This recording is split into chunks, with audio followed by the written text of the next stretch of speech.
Jane was an elderly widow who lived alone in a big, beautiful mansion that her late husband left for her before he died. The house was well furnished with expensive things, everything anyone could ask for. But the truth was, Jane wasn't happy. She had no children. She had no family around. She had no one to call her own. Even though she had plenty of money and everything she needed, her heart was empty. Every morning and every night, Jane would sit quietly in front of her large mirror in her bedroom. She would stare at herself and talk to her reflection like it was another person. "Why am I so alone?" she would ask.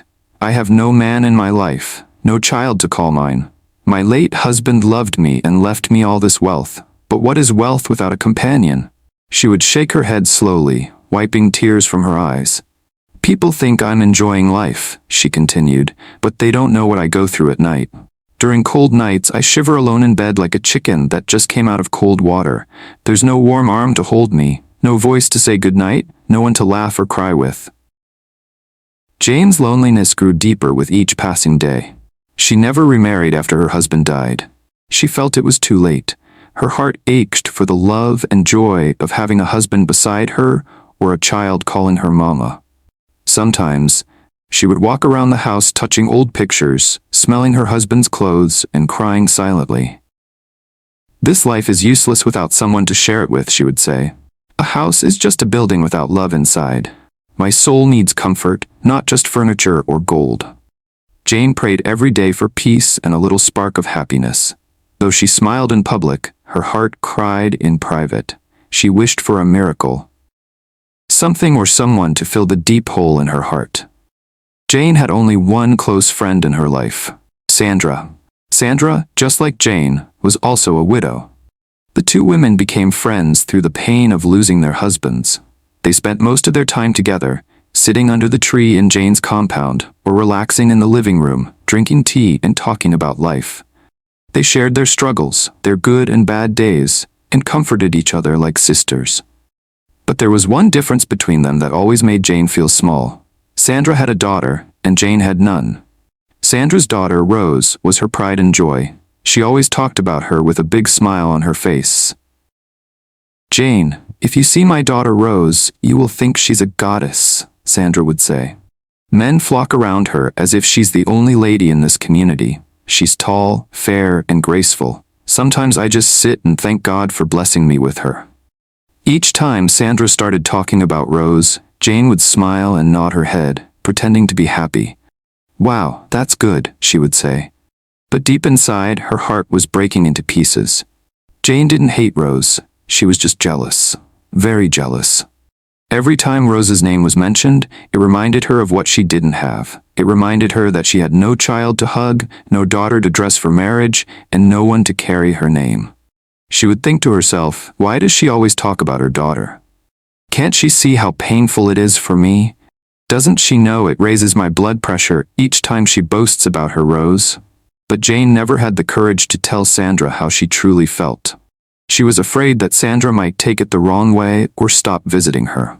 And Jane didn't want to lose her only friend, the only person who still came around to keep her company. So she bottled it all up. Every praise Sandra gave to her daughter was like a needle poking Jane's chest. Her smile became more forced, her laughter became fake. And as time went on, Jane's blood pressure started rising. Some days after Sandra left her house, Jane would sit in the dark, holding her chest, breathing heavily. Her eyes would be filled with tears. "God, why me?" she cried. "Why didn't you give me a child? At least one.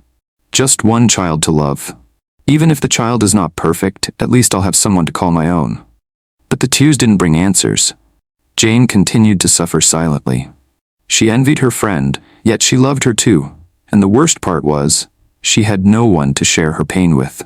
One bright afternoon, Jane was sitting on her front porch, enjoying a quiet moment, when her friend Sandra came rushing in with joy dancing in her steps. "Jane, Jane," Sandra called out, smiling from ear to ear. "Good news! My daughter Rose is getting married." Jane smiled faintly. "Really? That's nice," she said, hiding the sting in her chest. Sandra sat beside her and continued. "Her fiancé proposed with a gold ring. Ah, my dear, the ring is not ordinary. Oh, it's shining like heaven. That ring alone is worth a fortune. It's currently under my table in the sitting room. I can't stop looking at it." Jane's heart burned with jealousy. Her chest tightened, but she managed to fake a smile. "Wow, I'd love to see it sometime," she said quietly. But in her mind, she was planning something dark. So she has a daughter. And now, that daughter is getting married with a gold ring? She thought. No child, no husband, and now even a wedding is happening before my eyes. God, is this fair? That evening, after Sandra had gone home, Jane dressed in black and covered her face with a scarf. Quietly, like a thief in the night, she tiptoed to Sandra's house. Sandra wasn't around. She had gone to meet some guests. Jane found a small hole at the back of the house. She pushed herself through and sneaked into the sitting room. There it was, the ring, sparkling gold under the table, just as Sandra said. She looked at it with greed and grabbed it quickly. But as she was sneaking back out through the same small hole, something unexpected happened. Her large buttocks got stuck in the space. She pushed, she pulled, she twisted, but she couldn't come out. She was stuck like a goat inside a trap. As she struggled, neighbors heard strange sounds and came out with their flashlights. To their shock, they saw Jane stuck halfway in Sandra's wall. Someone called Sandra and she rushed to the scene in confusion. "Jane, you? What are you doing here?" Sandra screamed. The ring fell from Jane's hand and rolled to Sandra's feet. The truth was out. Sandra was heartbroken. "So you envied me all this while? You wanted to steal from me, my best friend?" She called the police, and when they arrived, Jane was still stuck. They helped pull her out and arrested her immediately. In court, Jane was found guilty of theft and sentenced to 2 years in prison. Behind bars, she cried every day. Not just because she was in jail, but because she had lost the only true friend she ever had. She spent her nights in tears, whispering to herself through the small mirror in her prison cell. "All I wanted was a child, a companion, but now I have nothing, not even a friend." She regretted everything, but it was too late. Moral lessons. Envy can destroy everything good in your life. A true friend's blessing should inspire you, not make you bitter. What you don't have today might not be the end of your story. Patience brings peace. Never allow loneliness to turn you into someone you're not. Thank you message to viewers. Thank you so much for watching this touching story of Jane the Lonely Widow. If you enjoyed it and learned something from it, please give this video a thumbs up, leave a comment, and don't forget to subscribe to my channel for more emotional and inspiring stories like this one. Stay tuned, stay blessed, and remember, your story isn't over yet. God bless you.